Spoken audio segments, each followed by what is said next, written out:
Hello student, welcome to online classes. Myself Neeraj Kumar. Today I will teach you social study 7th standard.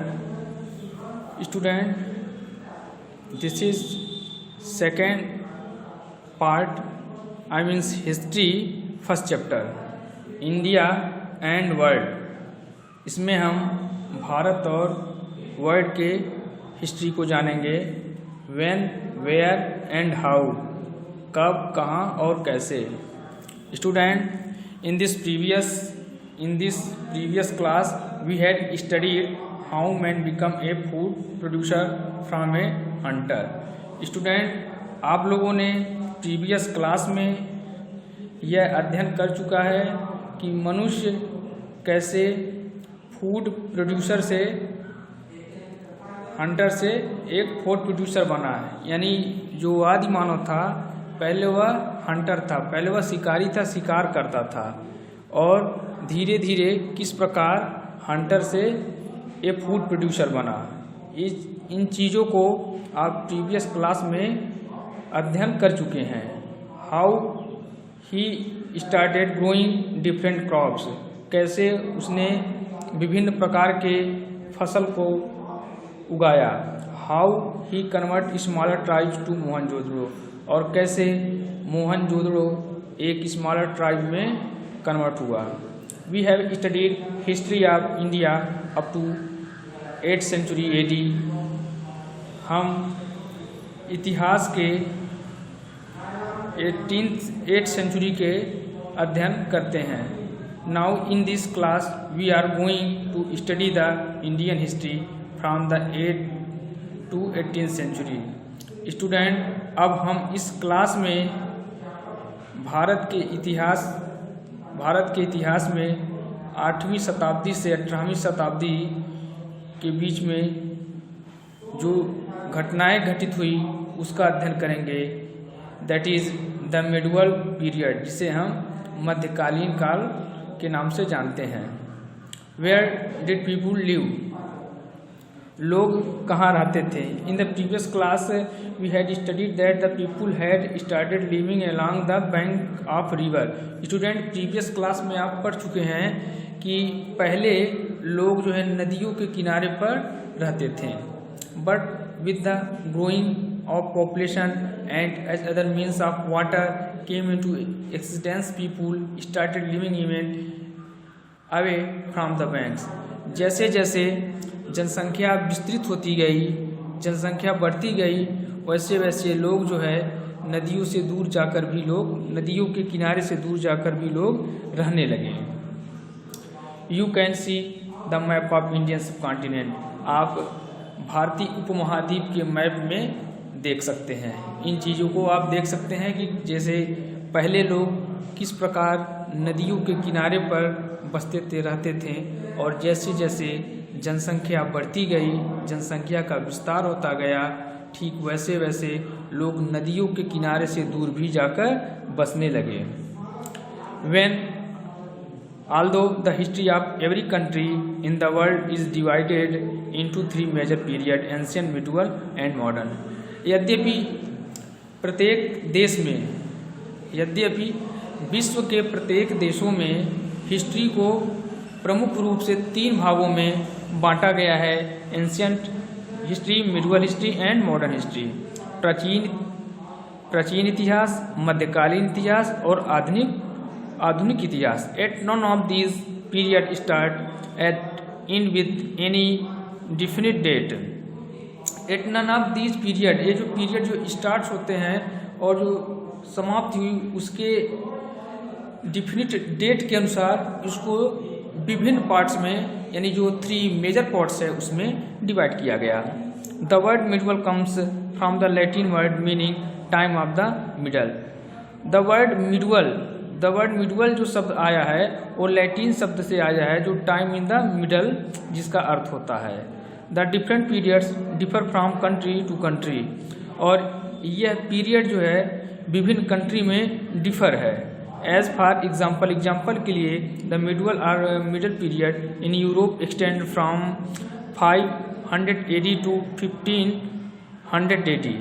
यानी ये जो middle period है, Europe में जो middle period है, Europe में इसका विस्तार 500 एडी से 1500 एडी के बीच है।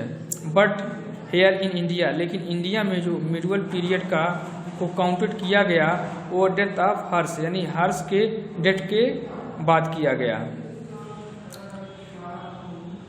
Hair in India the middle period in counted from the death of Harsh, यानी हर्ष के डेथ के बाद एक काउंटेड किया गया। That is the 8th century AD to 18th century AD, यानी जो भारत में मध्यकालीन को जो काउंटेड किया गया वे 8वीं शताब्दी से 18वीं शताब्दी के बीच के काल को मध्यकालीन इतिहास में रखा गया।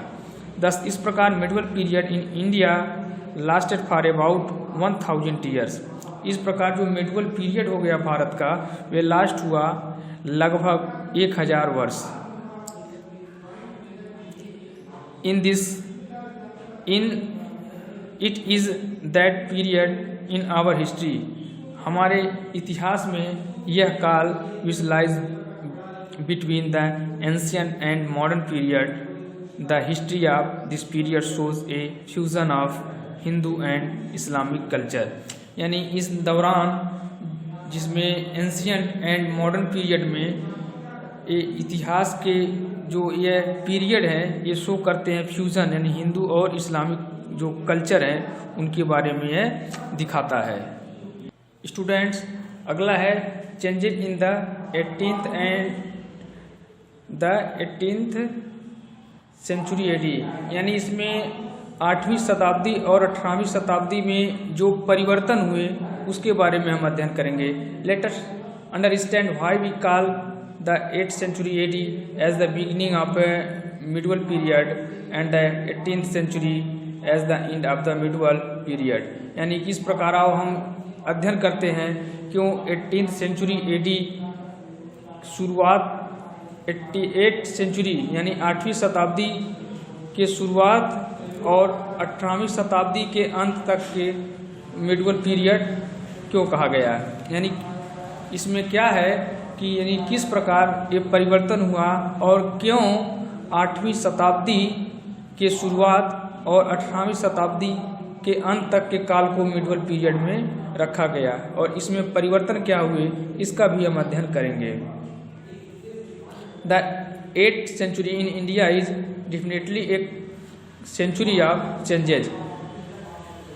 8वीं शताब्दी में भारत में 8वीं शताब्दी में डेफिनेटली इस शताब्दी में परिवर्तन हुए when many changes in the political social and economics fields took place, यानी 8वीं शताब्दी में ये बहुत सारे परिवर्तन हुए। भारत में विभिन्न प्रकार के परिवर्तन हुए, जैसे पॉलिटिकल परिवर्तन, पॉलिटिकल हो गया, सोशल एंड इकोनॉमिक्स फील्ड में परिवर्तन देखने को मिले। In the same way the breakup of the Mughal empire, the decline of the Marathas and coming of the British into India in the about middle of 18th century is generally taken as the end of the medieval period। Student, इसमें हम यह देखते हैं कि जो 8वीं शताब्दी से 18वीं शताब्दी तक जो कुछ परिवर्तन हुए कि जैसे राजनीतिक परिवर्तन, आर्थिक परिवर्तन, सामाजिक परिवर्तन, विभिन्न क्षेत्रों में या स्थानों पे जो परिवर्तन हुए वो देखा गया। और इसमें ये मुगल लोग आए, मराठा आए और इसके साथ साथ क्या हुआ कि ब्रिटिश लोग आए, यानी ब्रिटिश लोग जो जब इंडिया आए तो मिडल ऑफ 18th सेंचुरी यानी 18वीं शताब्दी के मध्य में ब्रिटिश का आगमन होता है भारत में। Generally taken at the end of middle history, जैसे 8वीं शताब्दी का जब बिगिनिंग स्टार्ट होता है और 8वीं शताब्दी के शुरुआत से 18वीं शताब्दी के अंत तक का जो काल हम मिडल हिस्ट्री में रखे, लेकिन 18वीं शताब्दी के मध्य में ये ब्रिटिश का आगमन भारत में हो गया था। Generally taken the end of the middle period, यानी जब भारत में 18वीं शताब्दी के मध्य में ब्रिटिश का आगमन होता है उसके बाद ये मिडल पीरियड का वहीं पर अंत हो जाता है। In the 8th century AD after the death of Harshvardhan there was energy in the country the Rajput had established many small state in the whole northern India. 8वीं शताब्दी में हर्षवर्धन की मृत्यु के उपरांत आर्चिन कंट्री द राजपूत एस्टेब्लिश्ड किए। जो राजपूत लोग आए वे विभिन्न प्रकार के छोटे छोटे स्मॉल को इस्टेब्लिश किए whole of the northern India, यानी जो उत्तरी भारत में, जो पूरे उत्तरी भारत में छोटे छोटे कई राज्यों की स्थापना की। They were fighting with each other, और एक दूसरे से जो है फाइटिंग भी किए, लड़े भी। In the social field also state system had become rigid, the position of women had become verse. यानी इन दिस सोशल फील्ड, यानी जो सामाजिक फील्ड में ये जो कास्ट सिस्टम था, जाति व्यवस्था था, ये बहुत ही कठोर था। और इस जाति व्यवस्था में जो स्त्रियों की स्थिति थी, पोजीशन था, उसको जो है वर्ष बना, यानी बहुत ही वह खराब समझा गया, उनको बहुत ही निम्न दृष्टि से देखा जाने लगा। Child marriage, sati system, the purdah system and other abuses were being practiced in the society। Student, उस समय जो जाति व्यवस्था बहुत कठोर था और जो स्त्रियों की जो पोजीशन था वह बहुत खराब था। और उस समय ये चाइल्ड मैरिज, बाल विवाह, सती प्रथा, ये पर्दा प्रथा और अन्य प्रकार के एब्यूजेस थे जो प्रैक्टिस थे समाज में, जो है उस समय एक प्रचलित रूप में देखा जाता था। Islam was spreading very fast in all parts of India, और जो इस्लाम था वह भारत के पूरे पार्ट्स में बहुत तेजी गति से फैल रहा था। स्टूडेंट, नेक्स्ट है the importance of medieval period, यानी मेडुअल पीरियड का जो महत्व है उसको हम देखेंगे। The medieval period has an important place in our history. हमारे इतिहास में मेडुअल पीरियड का स्थान बहुत ही महत्वपूर्ण है। It can be judged bye noting the following points. आइए कुछ जो पॉइंट है इसको हम नोटेट करते हैं। स्टूडेंट, फर्स्ट है sufficient historical material is available for the medieval period as compare to the ancient period. पर्याप्त मात्रा में जो ऐतिहासिक जो मटेरियल थे वह अवेलेबल थे मेडुअल पीरियड में एंशिएंट पीरियड की अपेक्षा, यानी जो प्राचीन काल था, प्राचीन काल की तुलना में जो मध्यकालीन काल में पर्याप्त जो मटेरियल, ऐतिहासिक मटेरियल उपलब्ध थे। That is why there is no vagueness about is chronology. यह क्यों, और क्रोनोलॉजी के बारे में भी विभिन्न प्रकार के सफिशिएंट हिस्टोरिकल मटेरियल अवेलेबल थे एंशिएंट पीरियड के तुलना में मिडुअल पीरियड में।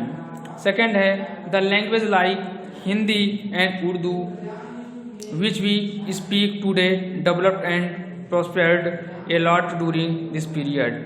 यानी लैंग्वेज, यानी जो भाषा था, जैसे हिंदी हो गया, Urdu, which we speak today developed, यानी जिस प्रकार आज डेवलप्ड है उसी प्रकार वह मध्यकालीन काल में भी डेवलप्ड हो चुका था।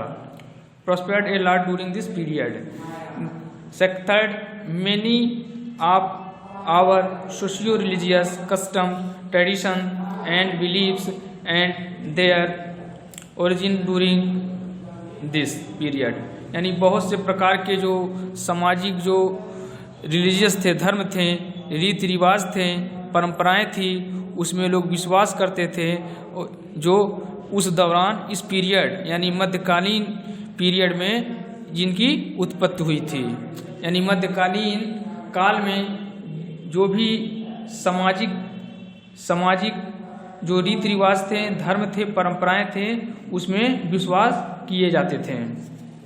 फोर्थ है a new Indian culture developed due to the fusion of Hindu and Muslim culture in the field of art, music, painting, architecture and literature etc. during the medieval period।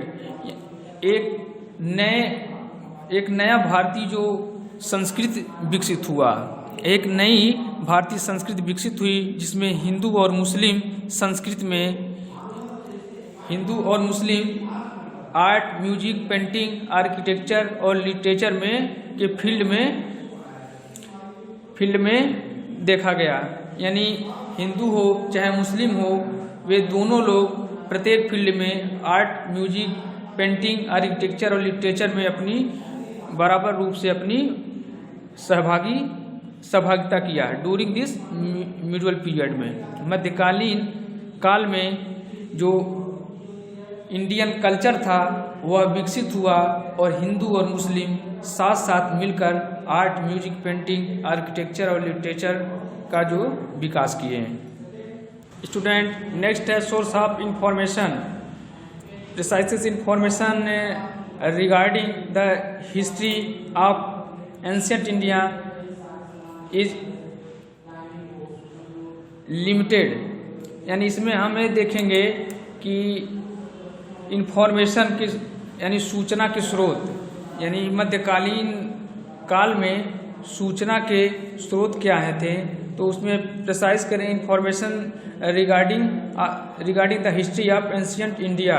Ancient India is limited, यानी ancient India में जो सूचना के स्रोत थे वह जो limited थे। हाउएवर इस प्रकार we have much better in the formation regarding the middle period. There are a number of historical sources which give us a clear picture of this period. This source can be divided into two main parts, archaeological and literary.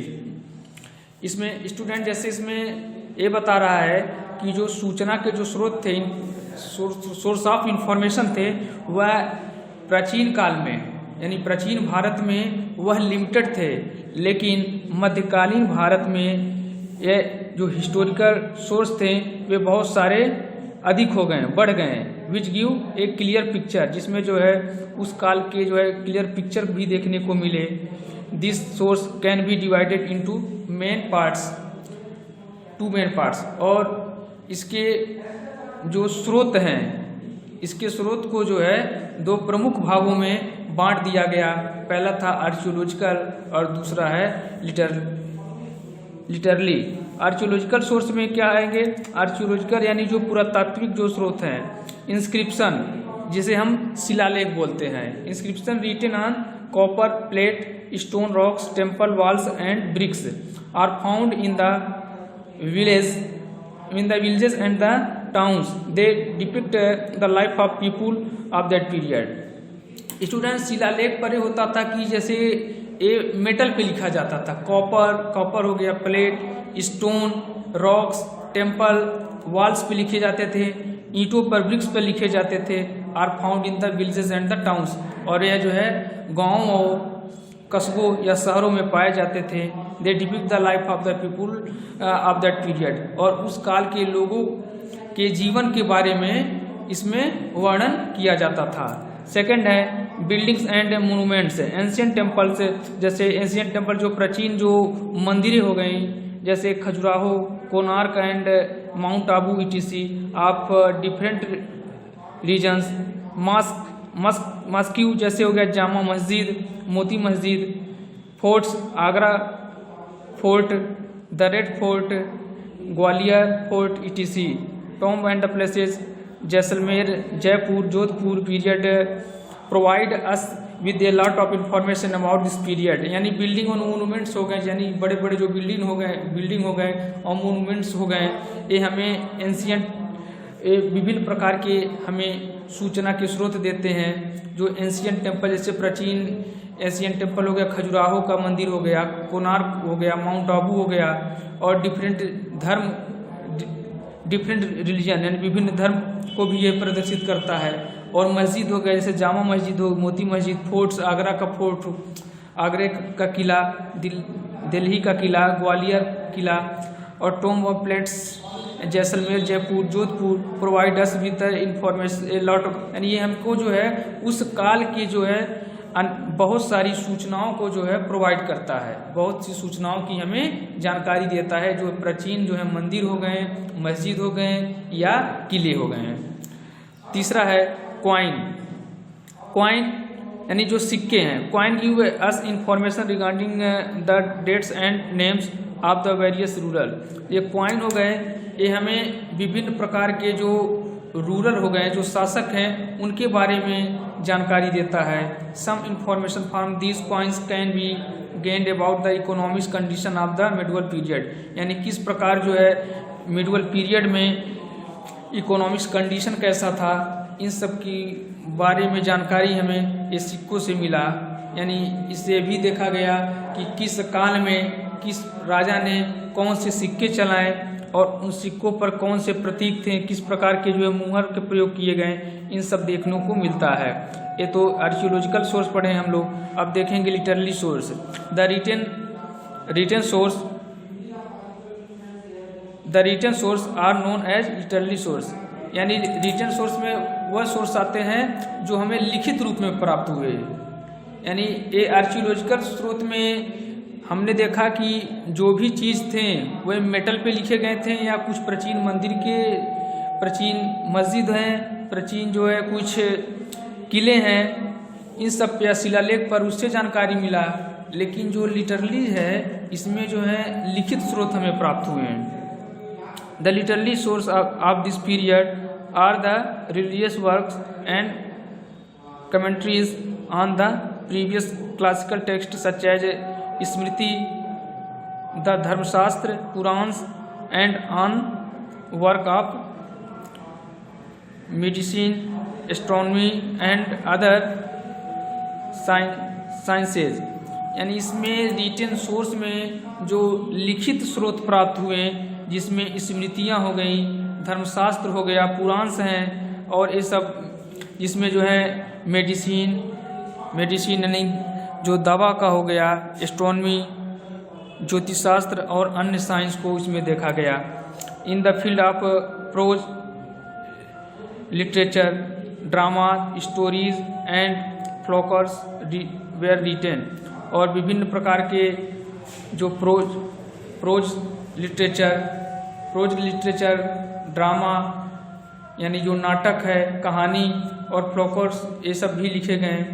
इनसे भी जो लिखे गए थे उस काल के दौरान जो लिखित स्रोत हैं, उससे भी हमको जानकारी प्राप्त होता है।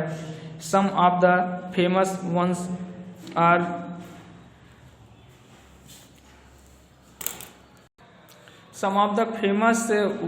कथा Sagar and Brihat Katha among the famous Sanskrit composition. ये जो है कुछ ऐसे कंपोजिशन है जो बहुत ही फेमस हुए ये लिटरेसी सोर्स के दौरान। Rajatarangini which record the history of Kashmir written by Kalhana. ये जो राजतरंगिणी है जिसमें कश्मीर के इतिहास का रिकॉर्ड है, वह कलहर के द्वारा लिखा गया। पृथ्वीराज रासो रिटन बाय चंद्रप्रदाई, पृथ्वीराज रासो चंद्रप्रदाई के द्वारा लिखा गया। Is another famous work which throws light on the military, जिसपे प्रकाश डाला गया लाइट ऑफ मिलिट्री पर। Political and socio economic condition of India during the reign of the brave and violent Prithviraj Chauhan, the Muslim rulers प्रोनासाइड the writing of history of their period, mainly Persian, Europe wars and history written during this period, al-Arbiruni, Tahrik-e-Hind. Student इसमें उस दौरान मध्यकालीन काल के दौरान बहुत से बहादुर राजा भी हुए जिनकी मिलिट्री कैसी थी, सैन्य व्यवस्था कैसी थी, राजनीतिक स्थिति कैसी थी, सोशियो इकोनॉमिक कंडीशन क्या था भारत में उस काल के दौरान, इन सब चीज़ों को भी इसमें लिखा गया। कुछ मुस्लिम रूरल भी हुए, अधिकतर इसमें मुस्लिम रूरल की जो भी कहानियाँ हैं इस इतिहास में मेनली जो है a Persian famous work in history written during this period, Al-Biruni Tahqiq Hind लिखा, Barani Tarikh Firoz Shahi, Abul Fazl Ain Akbari and Akbarnama, Badauni's Muntakhab Tawarikh and Abdul Hamid Lahori, Padshahnama, some of the rulers also wrote their autobiographies which give vivid account of history, society and culture of the period।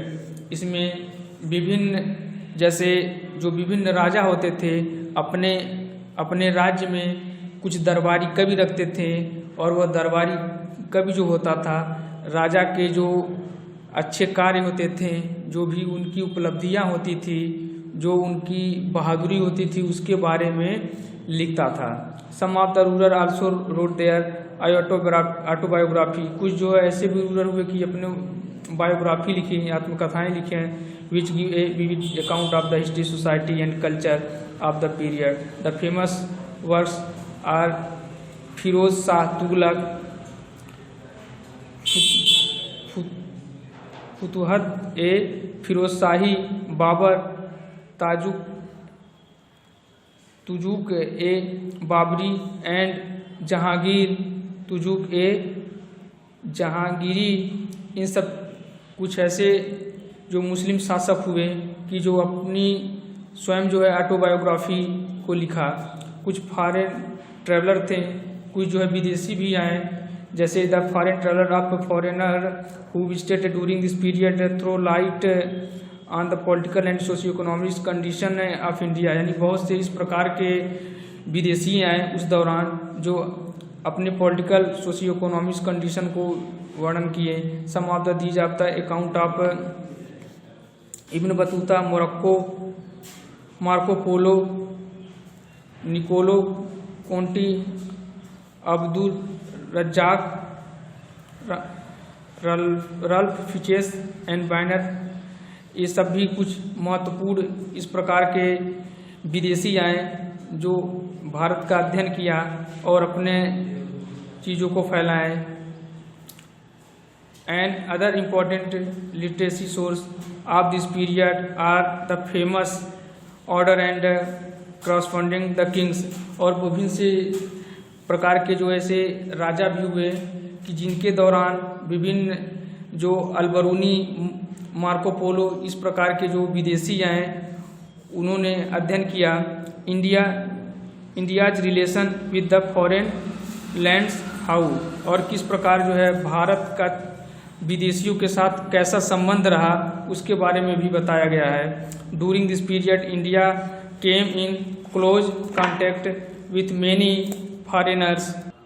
Student हम बता रहे थे कि ये भारत का जो है फॉरेन लैंड्स के साथ किस प्रकार का संबंध था, कैसा संबंध था। During this period India came in close contact with the many foreign lands and different types of people. यानी इस काल के दौरान भारत जो है अन्य बहुत से जो विदेशी लैंड्स थे और विभिन्न प्रकार के लोगों के कांटेक्ट में क्लोज हुआ, such as the Arab and the Turks, the Mongols, the Chinese and the Europeans. She was influenced by the civilisation and culture. और यानी इस कहने का तात्पर्य है कि भारत के साथ जो फॉरेन लैंड्स थे उनके साथ कैसे जो है संबंध थे।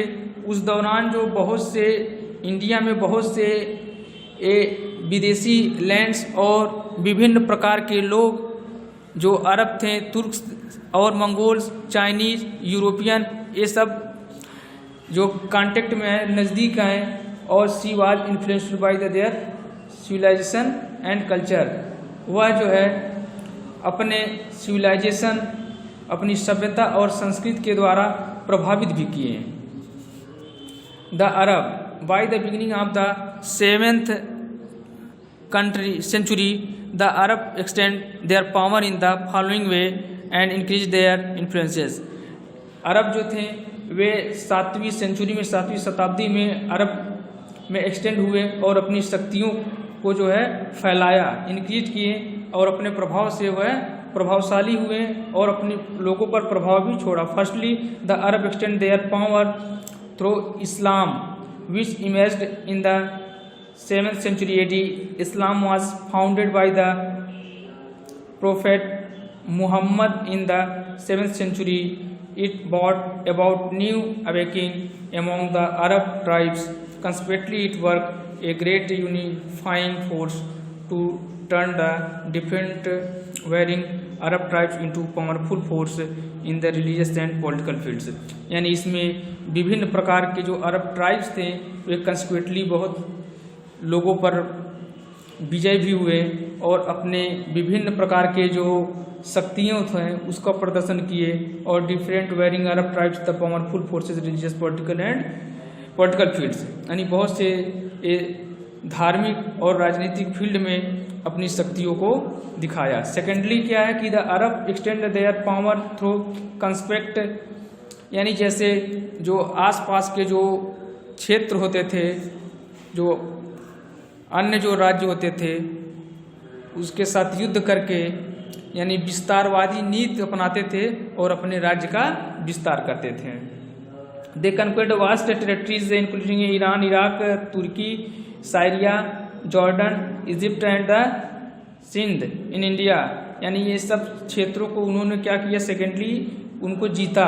दे इस्टेब्लिश्ड ए वास्ट एम्पायर, और एक जो है बृहद जो है बड़े साम्राज्य की स्थापना की। After the death of prophet Muhammad, और प्रोफेट मुहम्मद के मृत्यु के बाद his successor were called the caliphs. They belong to Umayyad and the Abbasid dynasties, यानी ये वंश थे Umayyad and Abbasid. They also conquered some territories in Europe, Europe में और कुछ जो है टेरिटरीज को भी जीते। Under the caliph named Harun Rashid, Baghdad became the main center the learning, और अंडर द खलीफाज नेम पर जो हारून रशीद था, ये Baghdad become the main centre of the learning, ये जो है सीखने का एक जो प्रमुख केंद्र भी बना। थर्डली क्या है, the Arab extend their power through commerce and trade, और तीसरे रूप में हम देखते हैं जो अरब ने अपनी जो शक्तियों का विस्तार किया कॉमर्स और व्यापार के क्षेत्र में भी किया। Trade become a boon for them, they come in close contact with the many continents, इसमें बहुत से जो है कॉन्टिनेंट, बहुत से महाद्वीप भी उसके कांटेक्ट में आए, जैसे Europe, Africa and countries like China, India, Greece and Rome. Through trade the Arab were influenced by the their civilisation, their culture and their vast knowledge, यानी इसमें क्या हुआ कि अरब जो है प्रभावित किए अपनी सभ्यता, अपनी संस्कृति और अपने जो है बृहद नॉलेज के द्वारा प्रभावित भी किए। As a result of it they become very rich, इसका रिजल्ट क्या हुआ कि वो बहुत अधिक समृद्ध भी हुए। They were able to build their own new civilization, वे अपनी एबल हुए और अपनी सभ्यता को बनाए। Through trade India come into contact with the Arab later on the beginning of the 8th century, the Arab established their empire over Sindh in India. 8वीं शताब्दी में अरब ने सिंध, इंडिया के सिंध में एक जो है बृहद जो है एम्पायर की स्थापना की। Thus by the method of the Arab extended their power over a vast area include Iran, Iraq, Syria, Jordan, North Africa, Spain, Central Asia and Sindh in India. इन सब क्षेत्रों में अपना विस्तार, इस प्रकार जो है धीरे धीरे इन सब क्षेत्रों में अपना विस्तार भी किया। नेक्स्ट है द तुर्क्स। तुर्क्स क्या थे? The Turks establish the Muslim empire in India. Turks लोगों ने भारत में मुस्लिम साम्राज्य की स्थापना की। Being a war like people, they were recruited by the Khalifas in their armies. They could be called the king makers on account of being very powerful. They also established a number of independent states in Central Asia as well as in West Asia, including Ghazni and Ghor. They established their hold even in Persia, Iraq, Syria and Byzantine Europe Empire. They also attacked under the leadership of Muhammad Ghaznavi and Muhammad Ghori. They ruled over India 1206 to 1526. यानी वे जो राजा हो गए Ghaznavi and Mohammad Ghori, way ruled किए भारत पे 1206 से लेके 1526 ईस्वी तक भारत पर शासन किए। मंगोल्स क्या है? Mongols were a barbarous tribes. अब सेंट्रल एशिया के जो है बार्बरियस जो है ट्राइब्स थे। They destroyed the beautiful cities in Balkh, Bukhara and Samarkand etc. They also attacked the Baghdad and killed the Khalifas. ये लोग जो क्या थे कि जो मंगोल लोग थे ये मंगोलिया से आए हुए थे। इन्होंने जो है विभिन्न प्रकार के जो कुछ ऐसे भी सिटीज़ थी जिसको जो है क्षतिग्रस्त कर दिया, डिस्ट्रॉय किया, अटैक किए बगदाद पे एंड किल किए खलीफा की Baghdad and kill the last Khalifa. Attack किए और लास्ट खलीफा की वहाँ पे मृत्यु होती है। दे extend many territories from the Turks in the West Asia. Thus they become the master of the vast territories extending Western Asia, Southern Asia। यानी इसमें जो है अपने जो मंगोल लोग आए तो कमज़ोर लोग जो थे, यानी जब धीरे धीरे जो पहले के शासन करने वाले जो शासक थे जब कमज़ोर पड़े तो जो मंगोल से तो जब दोनों में संघर्ष हुआ तो मंगोलों ने उनको डिफीट कर दिया और अपने साम्राज्य की स्थापना की। अगला है the major item of their trade Chinese silk. India Mongols first came in India 1221 AD। 1221 में भारत में पहले जो है मंगोल आए और under the leadership the Chengiz Khan after that they attacked India time and again, ultimately they defeated the तुर्क ruler. और जब चंगेज़ खान ने आया तो ये तुर्क रूलर को डिफीटेड किया, हराया। Named Ibrahim Lodi and established their the own empire in India and about 1526 under the leader of Babur. यानी बाबर ने 1526 ईस्वी में बाबर आता है और अपने एक नए वंश की स्थापना करता है। The European the Portuguese were the first among the Europeans came to India traders. यानी यूरोपियन लोग भी आए, पुर्तगीज फर्स्ट आए एमोंग, उसके बीच यूरोपियन भी भारत आए और भी ट्रेडर आए। They were followed by the Dutch. यही रूल जो है डच लोग किए। British and French all these European powers had the great impact of the Indian history. और इन सब जो विभिन्न देश से जो विभिन्न जो शासक है इन्होंने अपने भारतीय इतिहास में अपना एक महान प्रभाव छोड़ा। स्टूडेंट, इस वीडियो में हमने चैप्टर फर्स्ट हिस्ट्री के होल चैप्टर का अध्ययन कर लिया है। नेक्स्ट वीडियो में हम आप लोगों को इस एक्सरसाइज सॉल्व कराएंगे। Thank you very much.